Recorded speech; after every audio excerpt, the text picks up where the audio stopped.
What's up, everyone? It's Cannan, and welcome to a little, I guess, seasonal inspired video.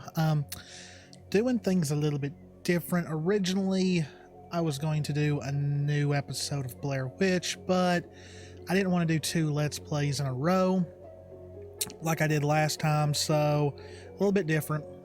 Blair Witch will come back on Monday, but or Sunday, or who knows. So as you can tell by the title of the video, I wanted to do something a little personal. Now, originally, me and Jess has at least told some of these stories already on the channel. We did in our very first episode of Mysterious Darkness, which is our paranormal, creepy podcast style show. Though we've not done a new episode in a long time, but we plan to have a new one up next week for Halloween. Not on Halloween, but as part of the season. But it's been a long time since we've done that episode, and we've gotten a lot more subscribers since then, so there may be a few people who have not watched that. So I decided, why not sit back and have, just a little fireside like chat. There's no fire here. I wish there was, but there's not. Just a little, ghost story. Are you afraid of the dark style video? So hope you all enjoy it. As always, please hit that subscribe button. We're getting very close to 500 subscribers, guys. It's so close I can taste it. Like the video, share it around, leave a comment. So before we start, let me get a little drink of milk here. Out of my Yang cup. And yeah, so personal ghost stories. Now, a little bit of backstory. Even as a kid, I loved the paranormal. I loved ghost stories as a kid. I think one of the first things I ever saw as a kid that was remotely creepy was the Headless Horseman, the Disney version. And as a kid, that was creepy. And then of course, as I grew up, shows like Sightings and even Unsolved Mysteries, even though they didn't focus on ghosts, they had a lot of great ghost episodes. And then the ghost clip shows, Haunted America, Haunted Hotels, Weird Travels, stuff like that. And then later you had stuff like A Haunting, really good show. And stuff like that. Then you had all the ghost hunter shows. And then of course, growing up with stuff like that, I of course developed a love for horror movies and horror video games. I kind of wish that I had tried my hand at creepypastas back when creepypastas were like all the rage. I would have loved to have written a really good horror story. But all of that I'm interested in because I love creepy stuff in general. I do. It's one of the sometimes there's nothing I love more than to sit back, play a game, or just lounge around and listen to scary stories. Let's Read is one of the best channels out there. If you like scary stories and you've never listened to his content, go and subscribe to that guy. He does an amazing job.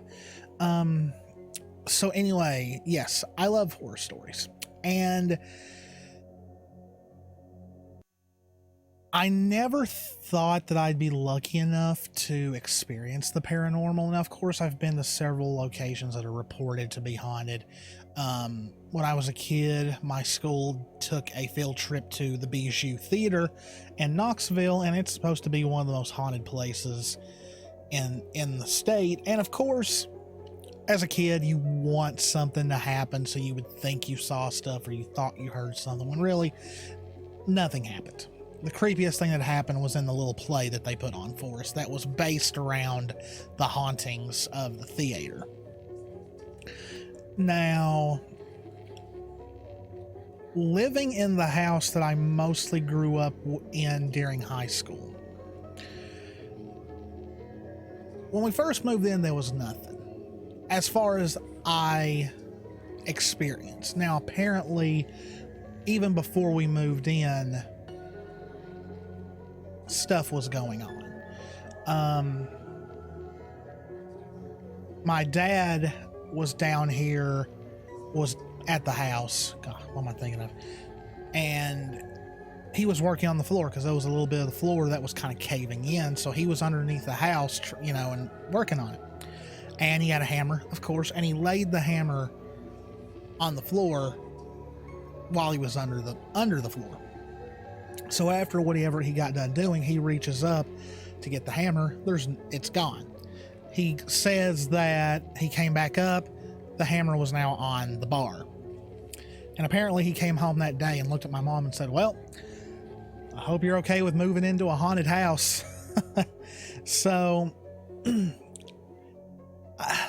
I didn't experience much until I believe it was my sophomore year in high school. It was either sophomore or junior year. I think it was sophomore year, to tell you the truth. My grandmother passed away from emphysema. And I don't know if anything happened before that. Every house we lived in, I got a creepy feeling from. So I got a creepy feeling from that house we lived in. But I just got more and more, I just had the feeling of being watched or not being alone. So one day I had went with my mom somewhere and I asked her, I said, "Mom, do you ever get strange feelings in the house?" And she said, "Well, what do you mean?" I said, like you're not alone, like you're being watched. And she said, "Well, your dad and me have known since day one that house is haunted." I was like, "What?" Now at first there was no strange sounds, there was no strange sightings, until one day, I'll never forget it. I was sitting on the futon that I used to have, and I was playing a great little old game on the Nintendo GameCube called Tales of Symphonia. And all of a sudden, this feeling of cold air just took, like this was in the middle of summer, like June, July, around that time. And it was like just this cold breeze just was swirling in my room. And I remember getting up and leaving the room, grabbing my mom's digital camera, turning the lights off in my room, and snapping a picture. I wish I still had the picture to this day. Maybe it's somewhere, I'll have to look. But there was a big, large orb in my room. And when I say large, like this thing would have been the size of almost a basketball, it looked like. Maybe a softball. Maybe I'm exaggerating a little bit. But the thing about it that really got me was it was solid. You couldn't see through it, and it looked like it was putting off its own light. I showed this to everybody, and a lot of people are like, "Yeah, normally," people are like, "Well, normally I'd say that's lens flare, but that's a little bit more pronounced." But after that, I had gotten up one day. It wasn't a school day, so it had to have been either the weekend or during a break, but I know I was the only one home. And I got up to use the bathroom, and in that house, the bathroom was right across the hall from my room. I could leave my room, walk across the hall, there's the bathroom. And since I was the only one home, I left the door open, of course. And the door to my room was open, and I could just look over, and there's my room. And I'm washing my hands, and I look over, and I see the edge of a white dress with a floral pattern on it walk into my room. And at first, I thought I was seeing things, so I was just like, tried my hands, went back to bed. And it was only after I woke up that I really let register what I saw. I just saw a flipping full-body apparition walk into my room. I went back into my room, turned the lights out, and went back to sleep. So, yeah, that's when I definitely knew the house was haunted. Now, a couple of other major events was experienced one night when my nieces, when they were still little, were spending the night with us because, you know, they wanted to spend the night with me and their grandparents. So me and one of them were like there was two, and they were twins. One of them went to bed early, the other one stayed up. And so she stayed up with me, and we were on the internet. We were sitting at my computer at the time looking for something. And we hear footsteps outside my door in the hallway. Now, of course, at first I thought it was my dad getting up to use the bathroom or trying to scare us. But the thing was, these were boots.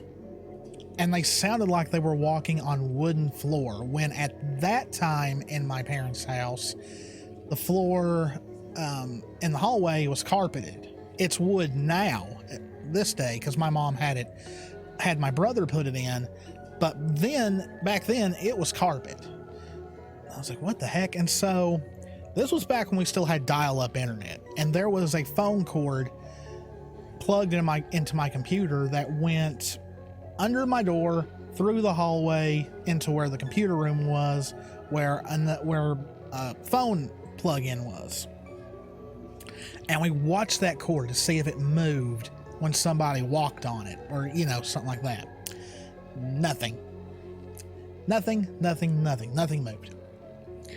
And so I finally got my courage up and opened the door. There's nothing there. I went to my parents' door, put my head up against the door. I can hear my dad snoring. So, yeah.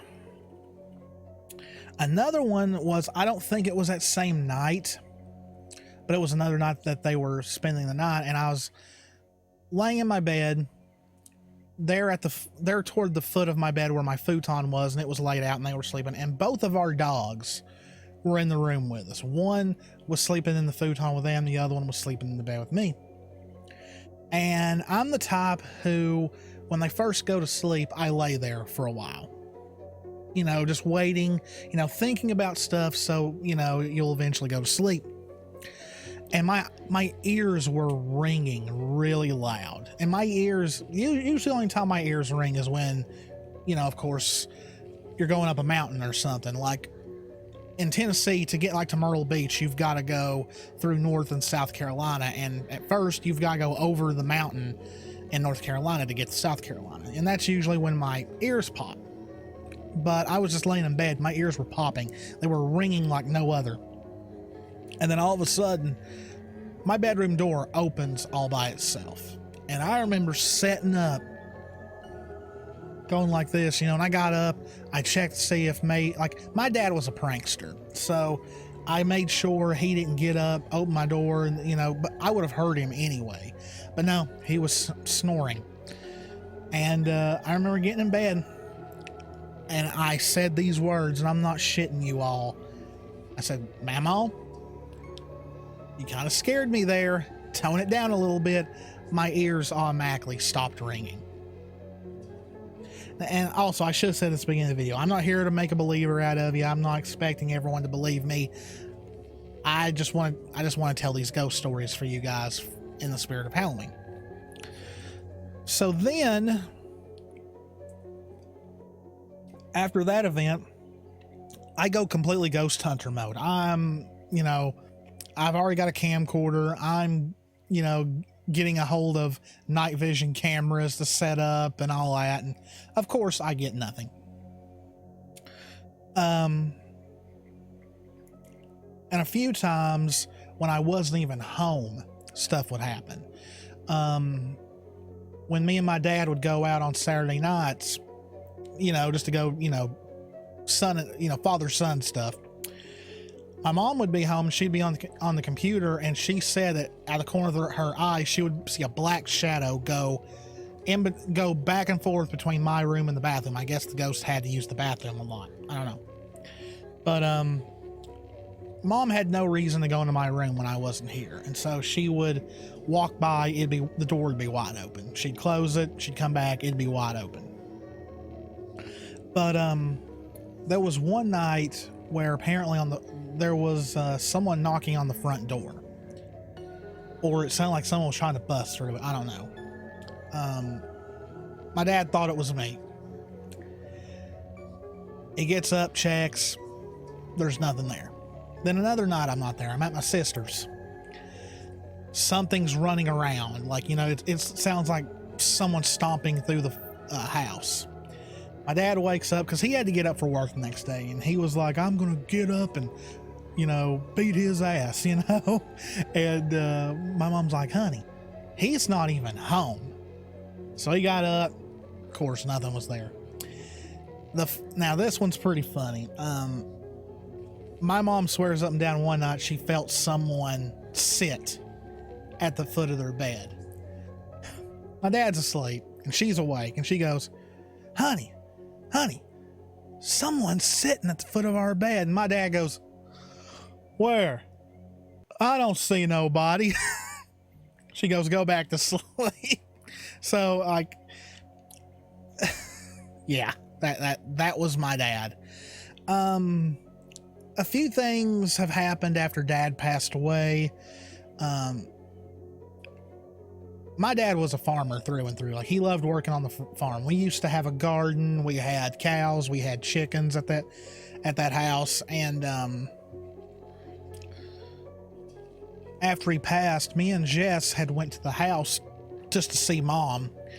And when we pulled up, we saw a black shadow up toward the barn. At first, I thought it was a prowler. You know, I thought someone was trying to steal something from the barn because all my dad's tools and all that are still there. And I quickly grabbed a flashlight and ran up there. There was nobody there. So Jess figured it might be my dad. I went to my mom's house to, you know, pick up her garbage, and, you know, I saw what looked like a white dress again out of the corner of my eye, walking around. That house is definitely haunted. I don't care what anyone says. I lived in that house. I lived in it till I think when Jess finally moved in 2016 is when I finally moved out of that house. I mostly wanted to stay. I stayed a little bit longer because Dad got sick, and I wanted to, you know, I didn't want to leave Mom by herself. But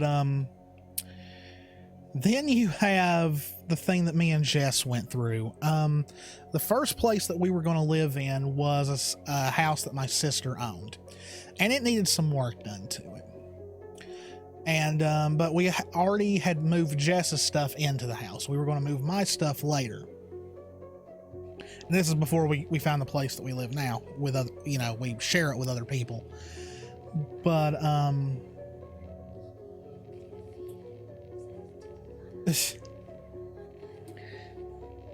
that house was creepy when my sister lived in it, okay? I used to go over there and spend the night, and I was always creeped out. But, you know, it was when they first moved in, a new environment. I thought, you know, it was just me being me. Well, when me and Jess would go over there, we would sometimes have to go over there to get something Jess needed that she left there. Or whenever a convention was coming up, that's where we would keep our cosplays and all that, because we just didn't have them at the current time. We didn't have room for them at the current time. And because you gotta remember, we were pretty much still living with my mom before we moved out, just because, you know, Jess had just moved. We didn't have everything set up yet. And every time we'd go there, it seems like it would always be nighttime. And even with the lights on, I never liked this place. I don't know why. I just did not get a good feeling for it. And then my sister let the power bill run late, and so they turned off the lights. So every time we went over there, if it was nighttime, we were in the dark. We had to have flashlights and all that, making it even more creepy. And I think it all started one night. Jess went over there all by herself, and I was at work. And I already didn't like her going there all by herself at night, because it was in the middle of town, and I just, you know, it's a small town, like, you know, where everybody knows everybody, but I just still didn't like her going over there by herself. And I don't exactly remember what exactly happened, but Jess felt like something was there and that she needed to get out. And I think after that, she told me that she'd never go over there all by herself again. So plans fell through and we weren't going to be moving in yet. We were not going to be moving in at all. And so we were over there getting Jess's stuff because we had found this place. And what we were doing was we would load up the truck and I would drive it to the other place, drop it off, come back. Well, even though it was getting dark, and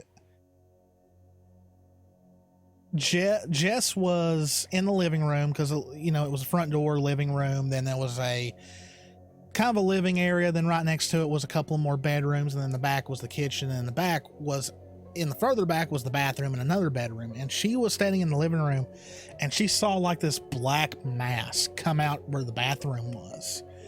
And it just freaked her out and she ran out of the house. Because when I came back, she was standing on the front porch, and she had even sent me a message saying, "I am not going back into this house until you get here." So of course, when I got there was nothing there. But when we finally got done, we were leaving, like, I don't know, like it had got pitch black dark at this time, and I had my phone out with the flashlight on it, and I was like, "Okay, have we got everything?" She said yes. And I shined my light into the other rooms, make sure we had everything. And when I lowered it for a split second, I saw a little girl standing there. And I'm like, okay, we're out of here. And we left. Never went to that place again. Jess told me she experienced a few things, like she saw a feather floating up in the air, and it was not like it was being manipulated by the air. It was like something was playing with it. And Jess thinks it was this little girl. And there might have been one other time she went over there by herself and she said she felt something tell her, "You need to leave." And she thinks it was the little girl trying to get her to leave before whatever that black mass was that she saw was coming out. I don't know. It was weird. It was really weird. After that, the last few times I've been to my mom's house, nothing's happened. I do know me and Jess were driving home one night and I thought I saw a kind of a transparent figure walking from the road into someone's driveway, and I didn't say anything about it at first. I just kept it to myself. And then after we parked, I said, "Did you see something in front of the house?" And Jess goes, "I don't know what I saw." So she saw it too. So it might have been a trick of the lot. I don't know. It's just, that was weird. The only other creepy thing that's happened like that is I was coming home from work one night. I came around a corner on the road and a woman wearing all white with black hair was standing on the side of the road. And I've never hit the gas so fast in my life. Like, I went around a curve that's usually like, slow down to like 45 miles an hour to get around. Once I saw her, I was up to 60 or so getting out of that turn. So yeah, I didn't want this to be too long of a video. I know I went through them kind of fast, but those are, in a nutshell, some of the paranormal experiences I have had personally. I wanted Jess in this video, but she is busy. I don't know if you guys can hear it, but her 3D printer is going off. She is in work mode. So I wanted a sit down video for Friday night, for you guys to, to enjoy and watch. So this is what I came up with. Just, hey, let's do a ghost story video. So videos coming up. I'm going to try and finish Blair Witch before Halloween's over with. We've got a new episode of Mysterious Darkness coming up. We're going to be covering Skinwalker Ranch. And then on Halloween, I'm playing with the idea to do a watch along like video where I obviously can't show the movie, but kind of like in the style of the old TNT show Monster Vision, where I'll give my commentary on a particular movie and I'll leave timestamps where you guys can watch the movie and where to stop to come back for my commentary. Still toying with it. I'll let you know on Twitter if I change my mind on it. But yeah, that I'm gonna end it there, and hope you guys enjoyed it. Hope I didn't go too fast. But like I said, I've kind of told these stories before in a past video, but this is for the new subscribers, you know, who were not around when we posted that video. So as always, guys, this is Canaan. Me and Jess love you all very, very much. Stay safe out there. Take care of yourselves. If you've ever experienced anything paranormal, let me know in the comments. And as always, guys, I'll see you in the next one. See ya.